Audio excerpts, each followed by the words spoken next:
Hey, everybody. All right, welcome to the Prosperity Mastermind call. Tonight, we're going to have a little fireside chat about influence. And I'm going to start it off. I'm going to share my screen just so we have a little bit of a visual.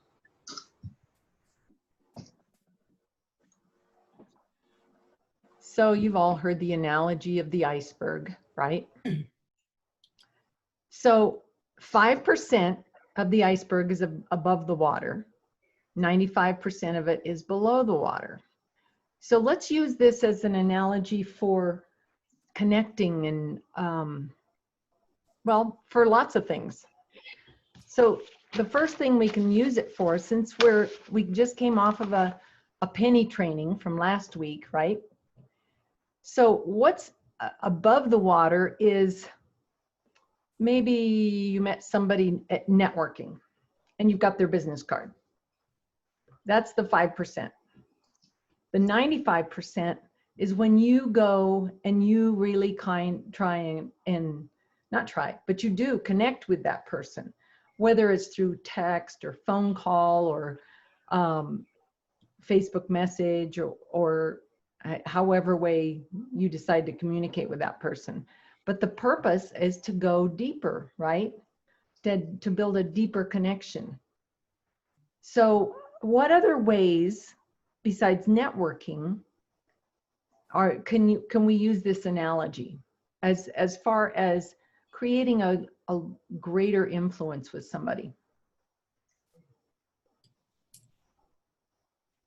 Well, one thing is just getting to know who they are, and we've gathered information in a single place, like a note card or a database, just asking questions and knowing that like their birthday or what they like to do or how they spend their pastimes. Right. So another analogy might be you've created a friendship with somebody and then you decide to date. The dating piece is the 95%, right? Below the line. Maybe even eventually marry them. But you got to have that connection, that you got to find out who each other are, and and it becomes like just such a rich relationship. We can have those kinds of relationships with everyone that we meet. I think Alex would be a good person to talk about that one too. Alex? Did you say Alex? I did say Alex. Okay. He has firsthand experience in this. Oh, yeah. We actually had an interesting conversation about that very thing, though, because her and I are so very different. She is right, like, to the point. Like, okay, so are we dating? I'm like, well, we just met. So but we're now very much further down the road. And we just talked about, like, how it sometimes seems very strange when people meet, like at the coffee shop, and they're like, okay, so should we move in together today or next week? And rather than just like talking to each other and maybe we have a cup of coffee. I also see this being used in the idea of you have a friendship, you're with someone, you've known them forever.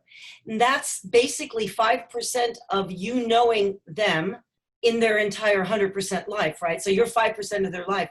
Who are the other 95% that they know that you might be able to have a connection with, either through a request that's direct, hey, who do you know that, would like to get the results you've been getting, or something, if you hear of anyone who's talking about their health or who has conversations around where are they going to create some extra income, would you be, willing to pass along their information to me? So this whole idea that there's an untapped region that we haven't even tapped into. And you think you know someone? I'm even going to say that this applies to known relationships, like with my husband.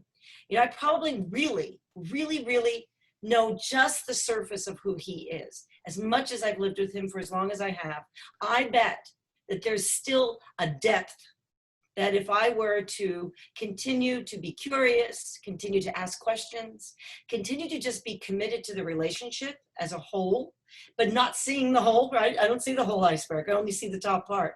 I bet that there'd be new things that I would learn, new things that we'd be able to have conversations on. And so I love this whole idea that most of what we have access to is pretty much hidden from us. And so I think it's just a matter of being open to the mystery of it all, and even so much to say, hey, you know, we're new friends. I'd love to find out more about who you are. Hey, we're old friends. Let's continue to know more of who we are with each other. Yeah. So, Yeah, that's a I'll good tell you, point. and I will say that today's call, Dave's call, one of the things that he brought up was, he said he's not attached at all to the people that he invites to Isogenics. He's not attached to them staying or not. He said what he is, though, focused on and what he is committed to is the goal, his passion for bringing Isogenics. It's the larger conversation that he is hugely committed to and puts all of his energy in, and then allows the universe to bring the people to him that will be basically part of that great plan that he has. Yeah. Great. Marcia, what are your thoughts?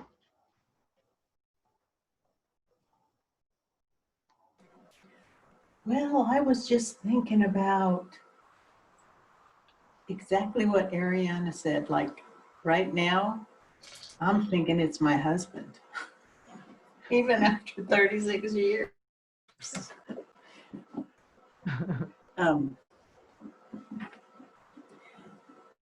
So I think you're right about even friends.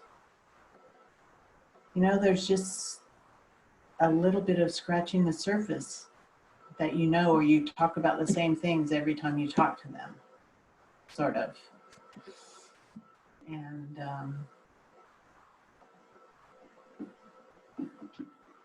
Yeah, so what if we started a practice when we're with somebody who maybe is just an acquaintance of asking those deeper questions, sharing more of ourselves in those questions, you know? And really, gosh, think about how many people really are hungry for that kind of a relationship, a friendship, you know? Mm-hmm. And that can come before you even ever talk about Isogenics, right? Because here's the thing. People will buy from you when they know, like, and trust you. But there's one more thing. When they remember you. And that's why Penny is such a great tool. I mean, think about it. If every 30 days you're in touch with everybody on your list, every 30 days, you think they're going to remember you?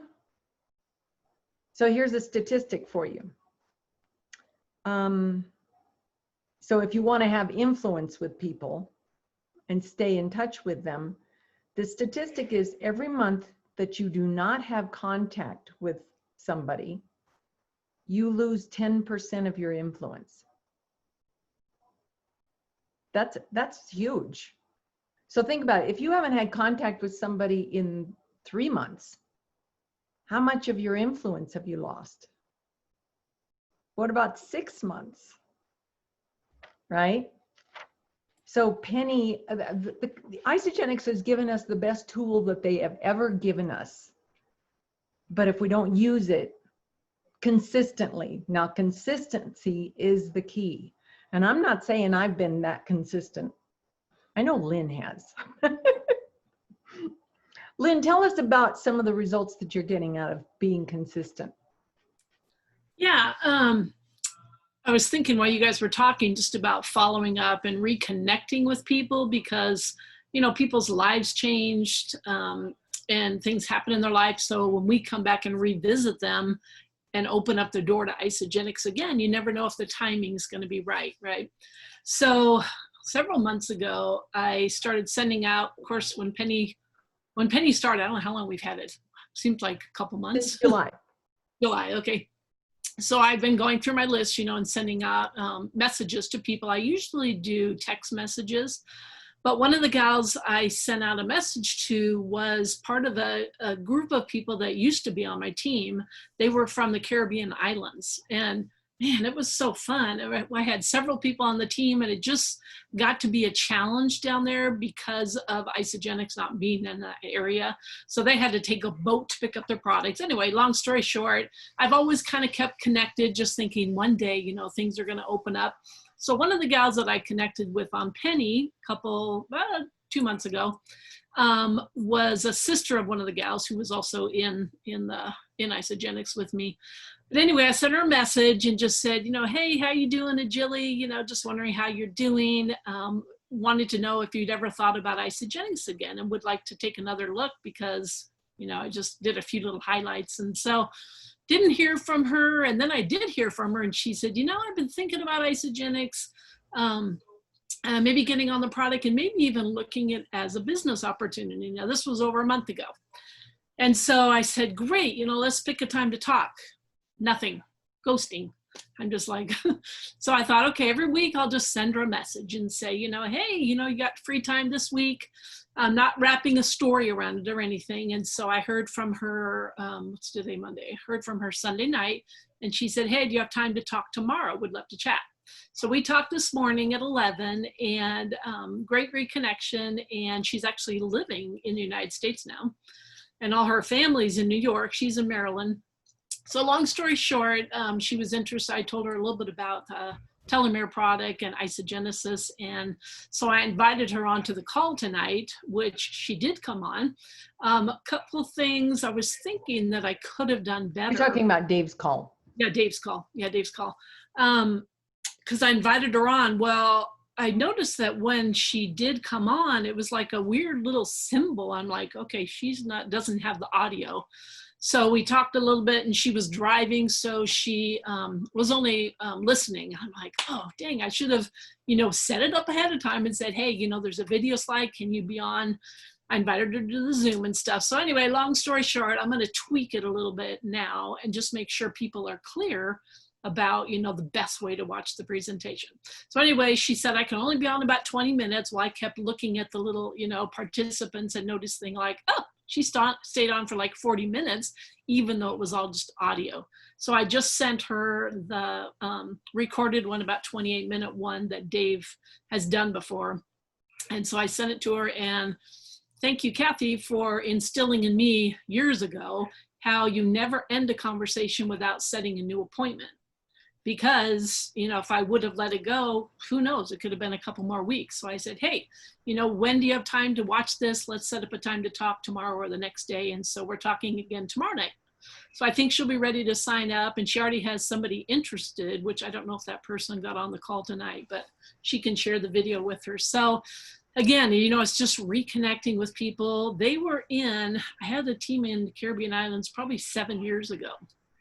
So well, they were hit with a hurricane, I remember. Yeah. That was a couple of years ago. So anyway, but just reconnecting. So that's what's great about Penny.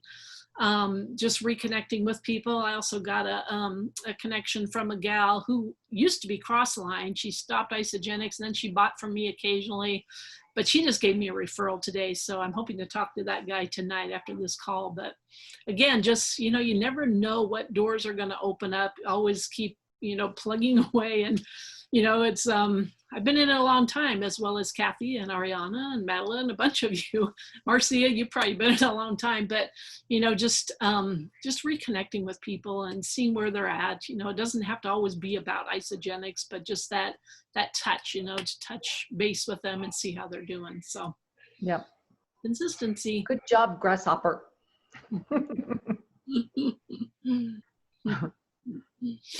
Anybody have anything else they want to add? Before I give you a call to action? Ooh, give us a call to action. Yes, and after the call, Kathy, call to action, why don't you share a few things about what Isogenics has been up to? Some of the Oh, products that's right. yeah, some of the products that are going to be phased out. Yeah. Kind of a shocker, really. Hold on, I gotta find that text.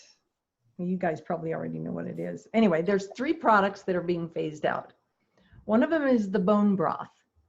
And, you know, we don't know why they choose to do that or not. Most of the time it's a marketing thing that if their sales are down on it, they don't continue it. Another one is the kids' shakes. And Smoothies. yeah, the smoothies.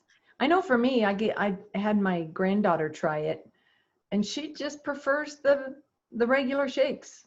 She didn't like the kids' shakes, you know, and that may be the case with a lot of people, you know. And then the third one is the Rejuvity anti-aging serum. Youth serum, yeah. Yeah, the youth serum. So stock up.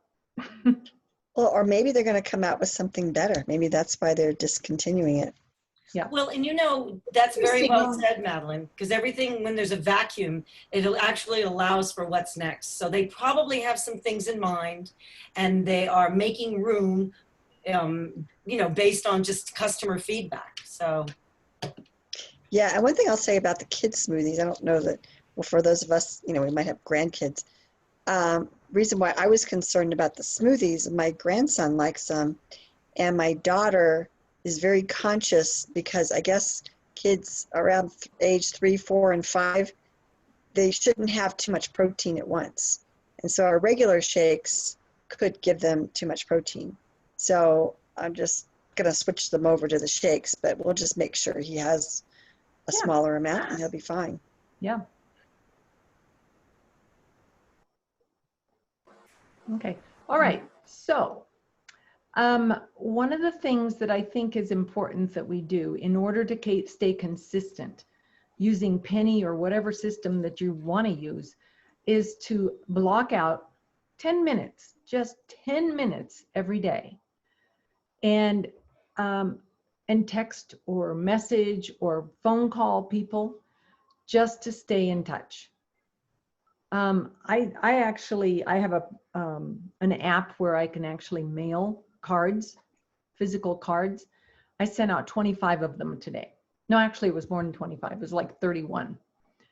Just to stay in touch with people, you know. And it's mostly preferred customers. Some of them's not using the product anymore. Some of them still using it, but just checking in with them, you know. So, but if you do that 10 minutes a day, you can do it 5 days a week, 6 days a week, whatever you want to do, but just stick to that 10 minutes a day. It's 10 minutes is nothing, right?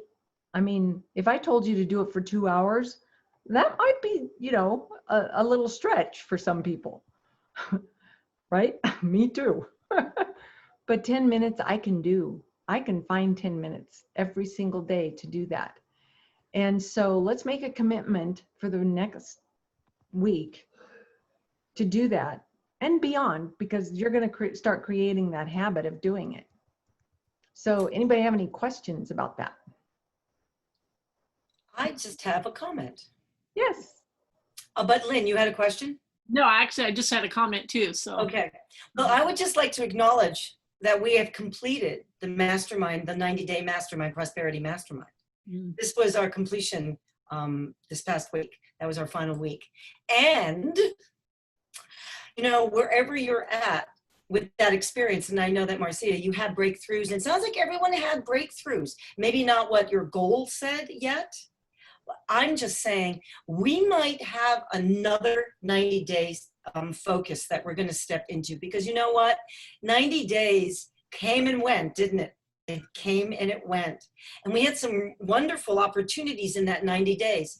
That's another opportunity for us between now and the end of the year to just be in that mindset, to be together with each other. I think masterminds, you want to have a mastermind for the rest of your life. You want to have some place you go to where there's like-mindedness and we all go together and we come together with this focus, and here, this prosperity mastermind is an isogenics financial well-being focus. But I know that we got so much more from it. So think again who you'd like to invite to the next 90 days. And I think we want to, step into the next week. This will be like our invitation week. And next week we could start another 90 days. Well, and how many squares can be filled on our, what do they call that game show? Hollywood Squares. Hollywood Squares. On a Zoom call, how many squares can be filled? I think it's 25. So, it may sound like a bold goal, but let's fill our Hollywood Squares, right? With stars. Reminds me of the bench. Oh, Lynn, you were going to share something. Yeah. When you were talking about 10 minutes a day, it made me think of something I had heard once before about, let's say you want to start running or you want to start exercising and you just can't get yourself to do it every day. So the book I read said, put a pair of tennis shoes right below your bed so that when you get up in the morning, you see those tennis shoes and it's a little reminder. So even if it takes just baby steps to get you up to where you want to be, put those little things in your path that'll get you to 10 minutes. And maybe it's 5 minutes, maybe it's 10 minutes, and it will grow after that. I also thought of eating the frog. You guys read that book, Eat the Frog. It's like, for me, it's beneficial for myself if I eat the frog first thing in the morning, because my day gets busy. The dog wants me, I'm going shopping, whatever. So do your 10 minutes the earliest you could do it, because it'll just set you up to have a great day. Yeah. And Lynn, I want to top that idea. So, because a frog is like, ugh, I don't want to eat a frog, right? Like, especially early in the morning, that just sounds awful. So I'm going for myself, I'm going to transform it into eat the most delicious chocolate cake right in the morning. Like, get the good stuff in right now, because you don't know what's going to happen later. I may not have time for that chocolate cake, but in the morning, I have time for that chocolate cake. Anyway, that's how I'm going to hold it. You can have it later in the day, or what? Cake first and then shake later? Yeah, exactly. Like have my frog cake in the morning, it's like enjoy, because you know what? It's actually fun, guys, to reach out to people. It's fun, you take those few minutes and you're curious, be curious, keep your curiosity alive, just in life as a general rule. Don't think you already know how it's always going to look, because that's the one thing I get in trouble with. I go, oh, I know how that's going to look. Oh, they're not going to do this, they're not going to do that. And it's like, whoa, why even have a life then? You've already made decisions for everyone. So I'm gonna take it on the 10 minutes. And you know what, by the way, you can do a little bonus. Like, what if 10 minutes turned into 15 or 20 or 30, or you were so on fire, suddenly, a fun thing, and it's hours later. I don't know, it could happen. Yeah, I mean, if sometimes I have to make a deal with myself about exercising. And so I'll just say, all right, 1 sit-up, 1 push-up, 1 plank, and then 1 turns into 2 and 5 and 10, because I've just got the 1. So I think it's the same thing here, just, if we can't say 10, say 1 minute, and then 2 minutes, and then go on. Something else I wanted to share, Eddie was in a course this weekend, and it's all about enrollment and looking at enrollment newly and transforming himself inside of enrollment. And I wasn't in the course, but I heard bits and pieces, and he was so lighthearted. And today he got a no, and he was like, yes, I got a no, and it was great. And she wants me to talk to her back in January. And I was like, that's pretty darn inspiring. I'm going to take that on, like just transfer my whole relationship to all that stuff I've got in the back of my head, and just make it fun this week. That's what I'm going to do. Yeah, fun, guys, fun. Let's bring fun back for ourselves in the tiniest ways. It's not like rolling the floor laughing necessarily. It's just fun, lighthearted. I really love that, Madeline, because when I'm lighthearted and I'm around people, it kind of gives them permission to be lighthearted and to take significance off of everything, because there's so much significance now. Right. And what if what if some of the people that you text, crickets? You don't hear back from them. We tend to make judgments about that. We make up stories about why they're not texting back. And it's usually stories about ourselves, right? But what if you can just do it without any expectation? Just let go of attachment to whatever happens. Amazingly, that kind of non-attachment energy, remember the law of non-resistance? When you're not attached to the outcome, then there's a whole different energy that happens. Right? Yeah, no resistance. Yeah. So, everybody up for it? Yep. Alex? Marcia? Okay. It's all Zoom and fly around, you know? It's all just. Hi, Craig. Hey, Craig. Craig. Good to see you. And that was below the line. Below the what do you call it? Glacier. Yeah, I wasn't sure what you were talking about. The iceberg. All right. Everybody have a blessed week. Love you guys. All right. Bye. Bye-bye.